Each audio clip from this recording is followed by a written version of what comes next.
कहते हैं ना, जब किस्मत खराब हो तो इंसान ऊंट पर क्यों ना बैठा हो, कुत्ते फिर भी काट लेते हैं। कुछ वैसा ही वॉक्सवैगन के साथ हुआ है क्या, जानेंगे। भारत ने भी अब $1.4 बिलियन का नोटिस जारी कर दिया है। जहां एक तरफ ये सब कुछ चल रहा है, वहीं दूसरी तरफ इजराइल ने आखिर क्यों कहा है कि भारत ऐसा नहीं करेगा। आखिरकार डॉलर को लेकर इजराइल किसकी तरफ खड़ा है। जियोपॉलिटिक्स में बहुत कुछ चल रहा है, हमेशा की तरह जानने को मिलेगा बहुत कुछ। आइए जानते हैं इन खबरों को विस्तार से। रॉयटर्स की रिपोर्ट के अनुसार केंद्र ने शुक्रवार को जर्मन ऑटो दिग्गज वॉक्सवैगन को ऑडी, VW, स्कोडा कारों के कल पुर्जों पर कम आयात कर का भुगतान करके कथित तौर पर चोरी करने के लिए $1.4 बिलियन यानी कि करीब 11,842 करोड़ का नोटिस जारी किया है। वॉक्सवैगन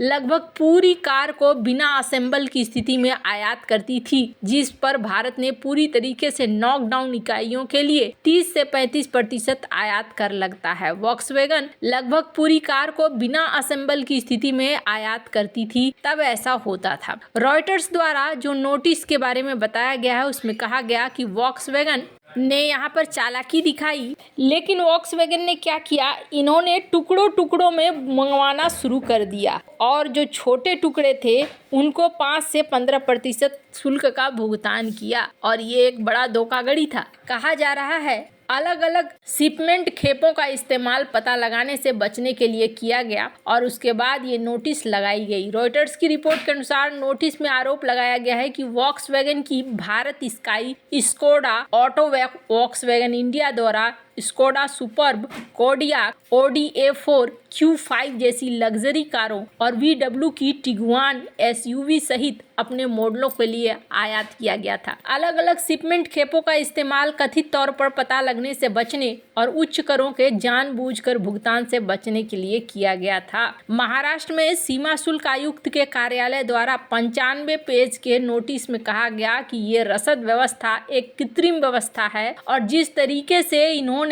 बिना कस्टम ड्यूटी दिए यहाँ पर इन्होंने अपने माल को आराम से ये ले गए, ये जानबूझकर किया गया एक काम था जो यहाँ पर देखने को मिल रहा है। कंपनी ने इस समय भारत के साथ और भारत सरकार के साथ एक बड़ा धोखा किया है, जिसको लेकर ये कहा गया कि भारत सरकार अब इसके बदले में अपने नोटिस में ये पूरा पैसा चाहती है। कंपनी की भारतीय इकाई को भारत सरकार को लगभग $2.35 बिलियन के आयात कर और कई अन्य संबंधित शुल्कों का भुगतान कर देना चाहिए था, लेकिन उसने केवल $981 मिलियन का भुगतान किया, जो $1.36 बिलियन की कमी है। एक बयान में स्कोडा ऑटो वॉक्सवैगन इंडिया ने कहा कि ये एक जिम्मेदार संगठन है जो सभी वैश्विक और स्थानीय कानूनों विनियमों का पूरी तरह से पालन करता है। हम नोटिस का विश्लेषण कर रहे हैं और अधिकारियों को अपना पूरा सहयोग दे रहे हैं, ये कहना है वॉक्सवैगन का। हालांकि वॉक्सवैगन की किस्मत खराब है। किस्मत इसलिए खराब है कि ये शुरू से ही गलत करता आया है। वॉक्सवैगन के ऊपर पहले भी पेनल्टीज लग चुकी हैं। फॉर्च्यून की एक खबर देख सकते हैं जिसमें अमेरिका में ही इनको पेनल्टी लगी थी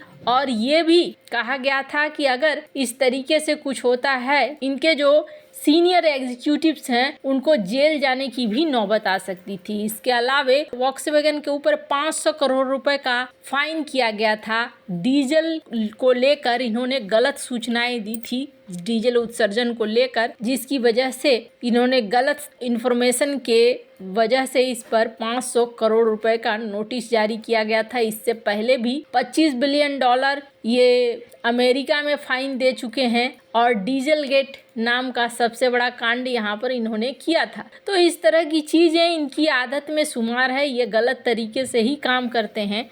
अभी इन पर गाज गिरना शुरू हुआ है। सबसे पहले तो चाइना में जो इनका जॉइंट वेंचर था शिनजियांग में, वहाँ से इन्हें बाहर होना पड़ा है और इसके साथ साथ इनके 9 प्लांट्स पर स्ट्राइक चल रहे हैं और ये अपने पारिश्रमिक को बढ़ाने के लिए कहा जा रहा है। इसके अलावे कहा जा रहा है कि इन्होंने कई प्लांट्स को बंद करने का भी फैसला लिया है, जिसकी वजह से ये सारा कुछ यहाँ पर हो रहा है। तो ये कंपनी जर्मनी की एक बढ़िया कंपनी थी, लेकिन ऐसा लगता है जैसे ये कंपनी अब अपने पतन की तरफ जा रही है। जहां एक तरफ ये सब कुछ चल रहा है, वहीं दूसरी तरफ इजराइल ने आखिरकार भारत को लेकर क्या कहा है। स्क्रीन पर एक वीडियो देख रहे हैं। इस वीडियो में इजराइल ने अपना एक ताजा बयान दिया है। Yesterday, there's one statement by Mr. Trump or his office created flutters that he's going to, if he want to push 100% tariff on the BRICS in case they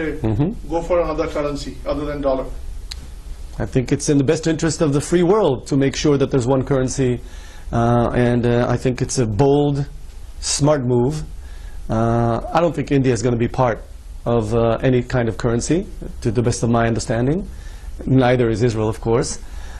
And so I think that what President Trump is doing is making order, geopolitical order, aligning interests with the West, with the Israel और भारत की साझेदारी एकदम पक्की वाली साझेदारी है और हाल में CII में बोलते हुए इजराइल ने अमेरिका के नवनिर्वाचित राष्ट्रपति डोनाल्ड ट्रंप के डी-डॉलरीकरण को समर्थन किया है। इजराइल ने ट्रंप को इस मुद्दे पर समर्थन किया और कहा कि यही मुक्त विश्व के हित में है। इजराइल के मंत्री नीर बरकत ने ट्रंप की धमकी पर कहा कि मुझे लगता है यही मुक्त विश्व के हित में है, ये सही कदम है। मुझे नहीं लगता है कि भारत किसी भी मुद्रा का हिस्सा बनने जा रहा है। इजराइल के मंत्री नीर बरकत ने कहा कि मुझे लगता है कि डॉलर में व्यापार मुक्त विश्व के सर्वोत्तम हित में है। ये एक साहसिक और चतुराईपूर्ण कदम है। मुझे नहीं लगता है कि भारत किसी भी तरह की मुद्रा का हिस्सा बनने जा रहा है और न ही इजराइल ऐसा कुछ करेगा। राष्ट्रपति ट्रंप ऐसी भू राजनीतिक व्यवस्था बना रहे हैं और पश्चिम और लोकतंत्रों के हित में है। ये भी परिभाषित कर रहे हैं कि बुरे लोग, दुश्मन, जिहादी कौन है।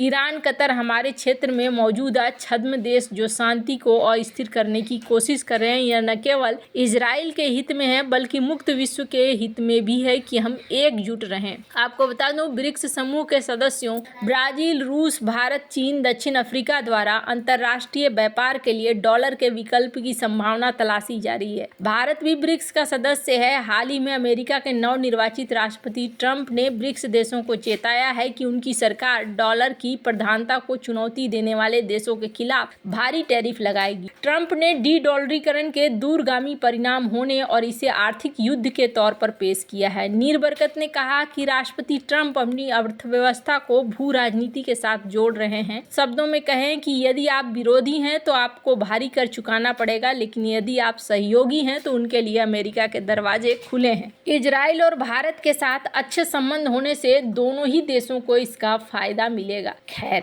ये तो अच्छी बात है कि भारत ने अब तक खुलकर ऐसा कभी कुछ नहीं कहा कि वो एक अलग करेंसी में व्यापार करना चाहते हैं या डॉलर में व्यापार नहीं करना चाहते हैं, बल्कि भारत के विदेश मंत्री एस जयशंकर ने इस बात को कहा था कि देखिए, अभी हम लोग इस आइडिया को सोच भी नहीं रहे हैं। हालांकि ये बात उन्होंने कब कहा था? उन्होंने जुलाई महीने में ही कहा था कि हम ऐसा कुछ भी नहीं सोच रहे हैं कि हम एक अलग करेंसी में अगर अभी व्यापार करेंगे या नहीं करेंगे। वैसे आपको क्या लगता है? इन सब मामले में आपकी क्या राय है? कमेंट कर जरूर बताएं। जल्द मिलते हैं अगले वीडियो में नई खबर के साथ।